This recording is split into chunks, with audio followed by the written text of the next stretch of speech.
Your phone explodes at 5:11 a.m. You don't reach for it right away. You've learned that panic is a luxury. And in your line of work, you can't afford luxuries. You roll over. Check the screen. 32 missed calls. 3 encrypted messages.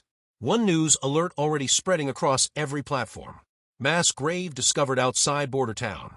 At least 40 victims. You stare at the photo attached to the article. Yellow police tape stretching across dry, cracked earth. Half-buried bodies in the background. Satellite vans already circling the site like vultures. You exhale, not because you're horrified, but because the story broke before you could control the narrative. And that is completely unacceptable. You pour black coffee, open your laptop, and start drafting the statement. Because you don't work for a cartel. Officially, you're just a strategic communications consultant. Unofficially, you turn monsters into philanthropists. You make massacres look like misunderstandings. You don't clean blood. You clean headlines. And right now, the entire world is about to believe whatever story you decide to tell them. You were never supposed to end up here. 10 years ago, you were a rising star in legitimate crisis management. The best in the business. The person companies called when everything fell apart. And things fell apart a lot. When pharmaceutical giants contaminated their own supply chain and people died, you wrote the press release that turned it into a story about corporate accountability. When tech companies sold user data illegally, you reframed it as a misunderstanding about consent. When a beloved CEO committed fraud that wiped out thousands of retirement accounts, you sat him next to his wife on a morning show, coached him to cry on cue, and watched his approval rating go up by 12 points. You weren't lying. At least, that's what you told yourself. Spin wasn't lying. Spin was architecture. Truth was just raw material. And you were very, very good at building new versions of it. Your real breakthrough came during the Denholm pharmaceutical scandal. 27 deaths. Contaminated drug batch. Deliberate cost-cutting that executives knew about for months. The media was screaming for arrests. Congress was calling for hearings. Families were filing suits.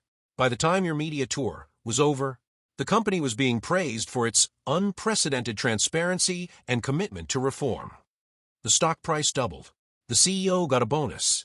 And you got promoted to senior partner. Then came the night in Miami. Post-conference dinner. Hotel bar. You're on your 3rd drink when a man sits down beside you.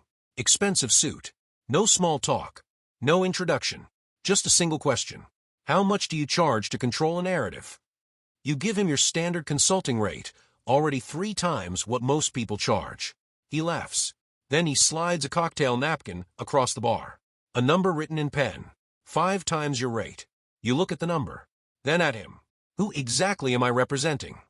He picks up his glass. People the news talks about. And that's when it clicked. Corporations weren't the real power players. They were amateurs, playing with millions while the real operators moved billions. You folded the napkin into your jacket pocket. And you ordered another drink. Your first cartel crisis. The first job was messy. But that's fine. That's why they needed you. A convoy ambush on a federal highway. 22 bodies. Rival faction completely wiped out. The whole thing filmed on 3 different phones and uploaded within the hour.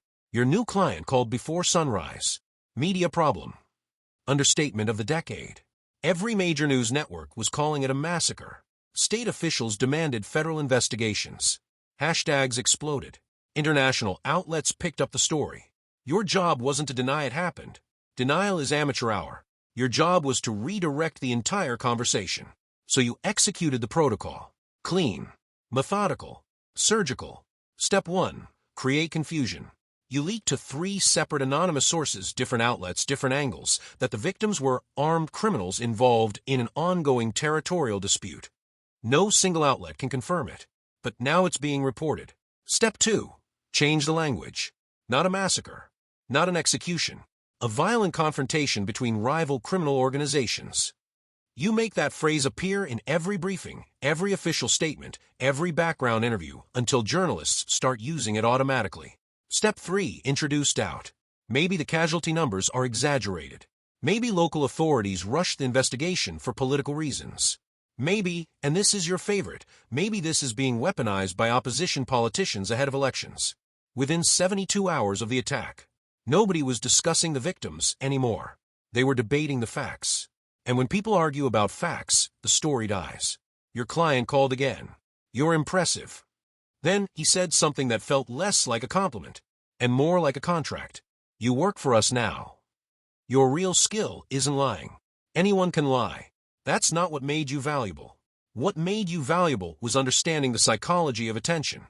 You understood that outrage has a lifespan. 48 hours, give or take. After that, the audience needs something new, because the emotional system that drives outrage is the same system that drives novelty-seeking. They're fighting each other constantly. So you give them something new. Cartel shipment gets seized at the border? You leak a story about corrupt customs officers who'd been selling confiscated weapons back into the market. Suddenly, the investigation is about the investigators. A rival politician starts pushing hard on cartel ties. Documents surface, real documents pulled from years of surveillance, showing his hidden bank accounts in the Caymans. His credibility collapses before your clients even acknowledge the accusation. A killing goes viral and threatens to reach international audiences. You flood the zone with 5 other controversies simultaneously. A celebrity scandal, a political leak, a corporate fraud story you've been saving for exactly this kind of moment. Information warfare, narrative warfare, attention warfare. You don't silence journalists.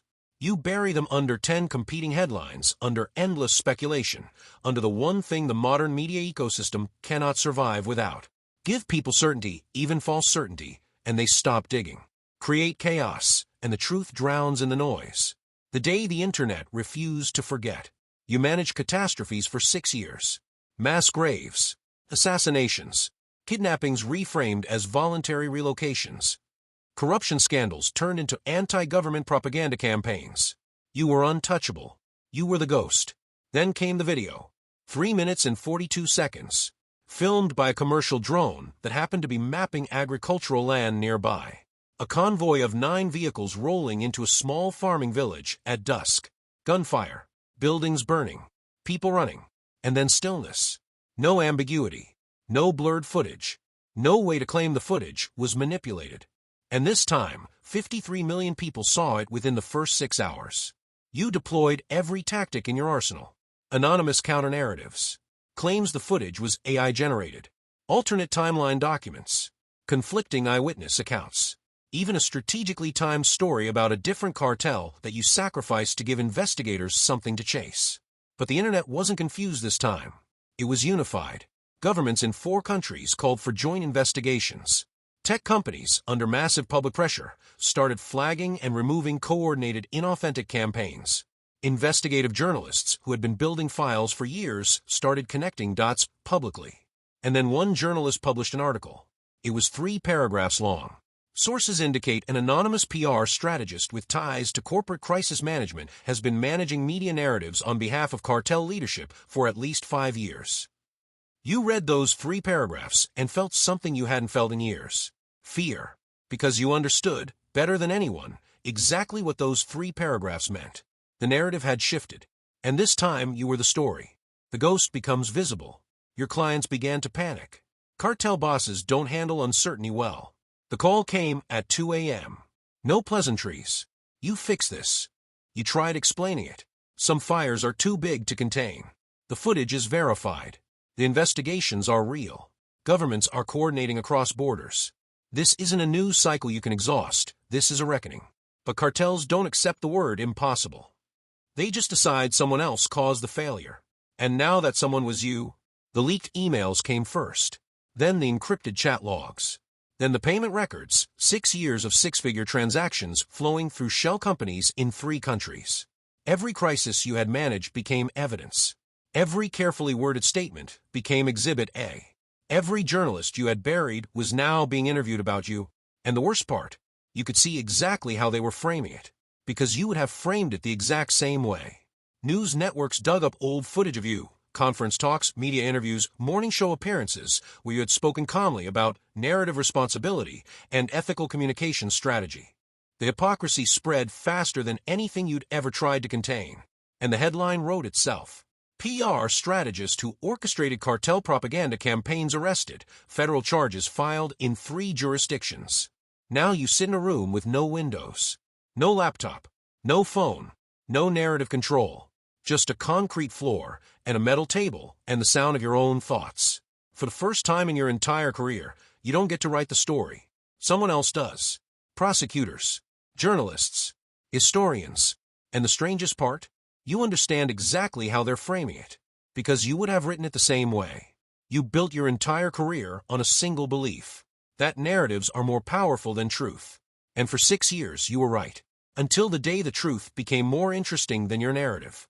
And when that happens, no amount of PR can save you. If this story made you think differently about the media you consume, hit subscribe. Every week we go deeper into dark psychology, true crime, and the systems of power most people never see.